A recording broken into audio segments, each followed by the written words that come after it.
Most people who found Demolition Ranch in its final years never knew the man behind it started as something else entirely, a working veterinarian. Matt Carriker was born in 1986 and grew up in the Texas Hill Country around Boerne, a small town outside San Antonio. He wasn't raised as a gun guy in the influencer sense. He was raised around animals, medicine, and the kind of quiet discipline that comes from watching a parent work a hard, hands-on job. That upbringing pointed him toward Texas A&M, where he enrolled in the College of Veterinary Medicine and Biomedical Sciences and graduated in 2008, going on to become a licensed veterinarian. The internet fame came almost as a side effect.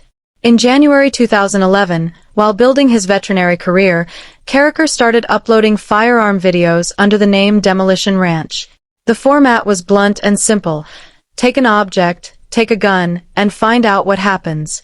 Early videos had none of the production value that would later define the channel. They were rough, funny, and driven by pure curiosity rather than a business plan.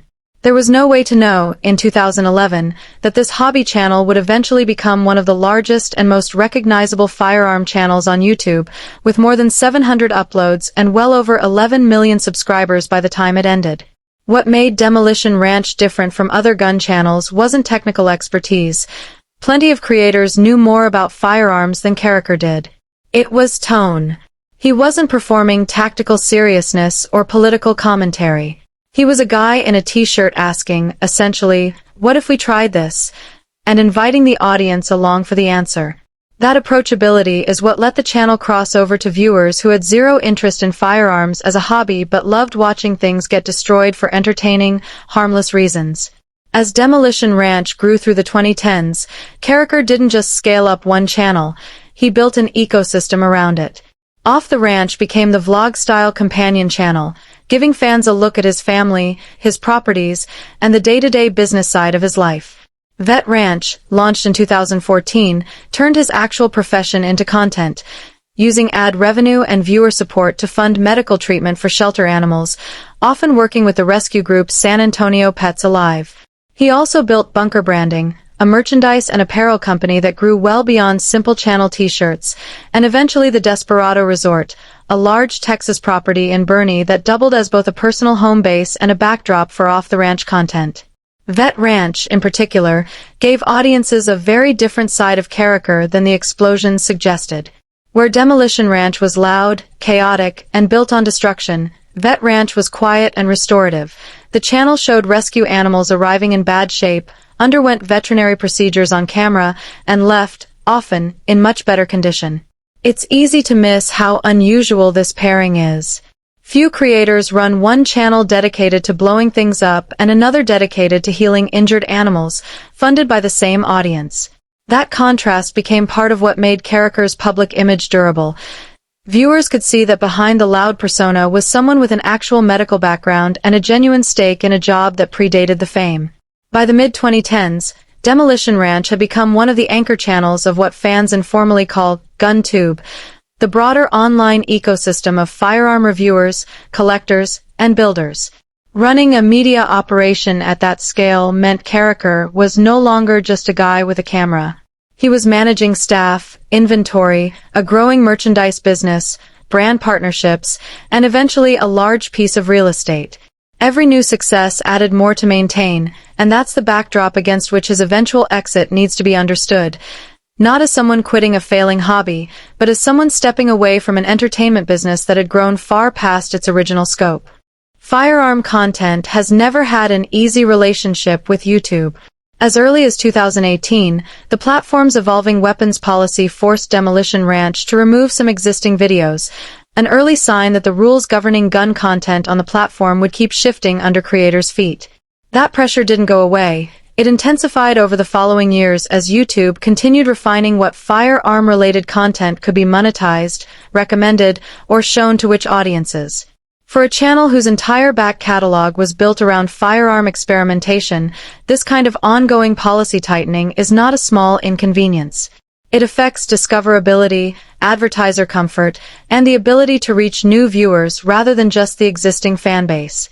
A platform has to write rules that apply uniformly across millions of uploads, and rules written for consistency at scale rarely leave much room for nuance about tone, intent, or the difference between reckless content and comedic, controlled entertainment. Whatever the exact mechanics, the practical effect was that by the mid-2020s, growing a firearm channel on YouTube had become considerably harder than it had been in 2011. Then came July 2024. During an assassination attempt on then-candidate Donald Trump at a campaign rally in Butler, Pennsylvania, images circulated showing that the shooter, Thomas Matthew Crooks, had been wearing a Demolition Ranch t-shirt. There was no indication whatsoever that Carriker knew Crooks or had any connection to him beyond the fact that the shirt existed and was purchased at some point, but in the moment, that distinction mattered less than the image itself. News outlets including CNN, Newsweek, USA Today, and CBS News all covered the story within days, and Carriker's brand was suddenly attached to a national tragedy it had nothing to do with. Carriker addressed it publicly, describing himself as shocked and confused, condemning the violence, and stating clearly that his channel and brand were never meant to incite hatred or harm. It's worth sitting with how difficult a moment like that actually is for a public figure who did nothing wrong. Staying silent risks being seen as evasive. Speaking out risks amplifying a story that would otherwise fade. There's no clean response available when a stranger's actions attach themselves to a brand built over more than a decade of trying to stay out of politics entirely. It's one of the clearest examples of a risk unique to internet-era fame. Your logo can end up somewhere you never intended, doing damage you can't control and didn't cause. Public incidents like the Trump rally coverage and the platform policy pressure are the parts of the story that made headlines. But by Carriker's own account, the real force behind his decision to step away was quieter and far more personal: his family. He and his wife, Meredith, have 3 children, and as they got older, the calculation about how to spend his time started to shift. Years of filming, editing, managing multiple businesses, and running a large property had eaten into the kind of time that doesn't come back. The years kids are still young enough to want their parent around constantly. When Carriker announced his retirement on January 28, 2025, after more than 14 years of near-continuous uploads on Demolition Ranch, he framed it almost entirely around that priority. He said, in essence, that the channel had already surpassed every goal he'd ever set for it, and that what he wanted now was to slow down and spend that time with his family instead of chasing further growth. He described feeling nervous and sad about the decision, which is a telling detail. This wasn't burnout dressed up as contentment, and it wasn't a channel quietly dying from disinterest. It was a deliberate choice to walk away from something that was still working. That's a rare thing in creator culture. Most channels end because the audience leaves, the algorithm buries them, or a scandal forces an exit. Demolition Ranch had none of those problems. It still had over 11 million subscribers and more than 2.5 billion total views when Carriker announced he was done. He wasn't chasing the exit door because the business had failed. He was choosing to leave while it was still succeeding, which is a much harder thing to do. If the retirement announcement alone left any room for fans to hope this was just a temporary break, that hope mostly evaporated when Carriker revealed he was also putting the Desperado Resort, the roughly 6,600 square foot property in Boerne that had become inseparable from off-the-ranch content, up for sale, with an asking price of $15 million. Selling a piece of physical land tied to a decade of memories and content is a much more permanent statement than simply pausing uploads. The property wasn't just real estate. It had become the physical stage for the entire off-the-ranch storyline. Years of projects, renovations, and family moments filmed on that land. Putting it on the market signaled that Carriker wasn't trying to preserve the old lifestyle while quietly slowing content output. He was actively reducing the size of the operation itself. Less overhead, less staff to manage, less to maintain, and by extension, more actual freedom. The channel didn't disappear overnight.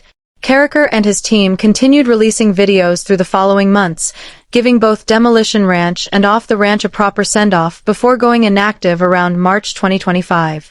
Those final uploads carried the same loud, high-energy tone that had defined the channel from the start, but with the added weight of everyone, creator and audience alike, knowing it was ending. Off the Ranch, in particular, gave fans a more personal goodbye, since that channel had always been where viewers felt like they knew the Carriker family rather than just watching a stunt show.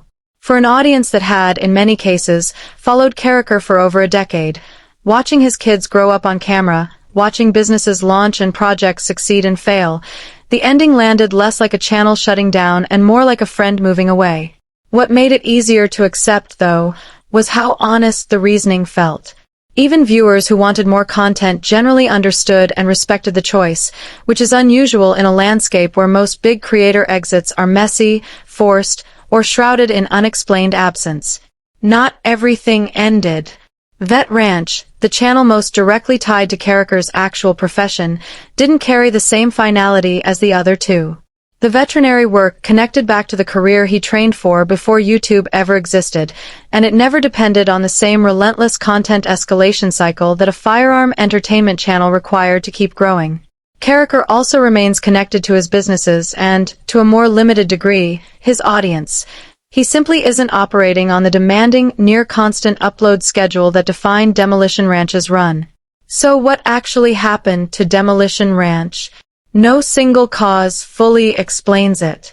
YouTube's tightening firearm policies made continued growth harder. The Trump rally shirt incident attached Carriker's brand to a national tragedy he had no part in. And underneath both of those pressures, a much more personal calculation was running the whole time, that no amount of views or revenue could buy back time with young children who wouldn't stay young forever. Together, those pressures point toward the same conclusion Carriker himself stated publicly, that he had already built something bigger than he ever expected, and that the next phase of his life needed to be about something other than making the channel bigger still. The surprising part isn't that a 14-year-old YouTube channel eventually ended.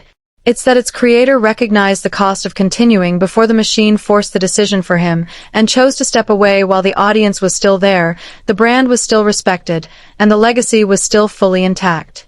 Sources referenced: Wikipedia's entry on Demolition Ranch, reporting from CNN, Newsweek, USA Today, and CBS News on the July 2024 Trump rally shirt coverage, Game Rant, Dexerto, and Wide Open Spaces reporting on the January 2025 retirement announcement and property sale, Wikitubia/Fandom Channel Records.